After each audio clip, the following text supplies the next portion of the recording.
ورحمت الله. ګوره محترم اخا، د مخام اسکارم کوه، 5 وخته منځونه په جمع کوه.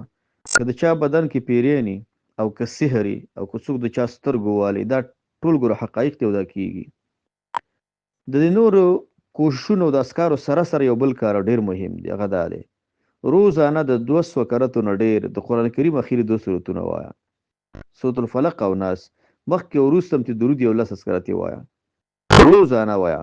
ته به وګورې ستا بدن کې څومره تغییرات راځي، که پیرینې که ارڅی، که زنانه یو که نارینه، دا د ځان سره لولي رستنی 2 سورتونه. دا د قران کریم په اخیره کې ولې راغلي دي؟ دې کې یو غټ راز دی. دا ټول قران کریم خزانه ده، او خزانه سخت مشکلات لري، سخت دشمنان لري، سخت مخالفین لري. د دې خزانه حفاظت په څه شي کیږي؟ په دې اخیری 2 سورتونو. ځکه د دې فلق او ناس نه مخکې په قران کې 2 خبرې دي، توحید دی او ایمانیات دي، او د دواړو دشمنانو سخت زیات دي.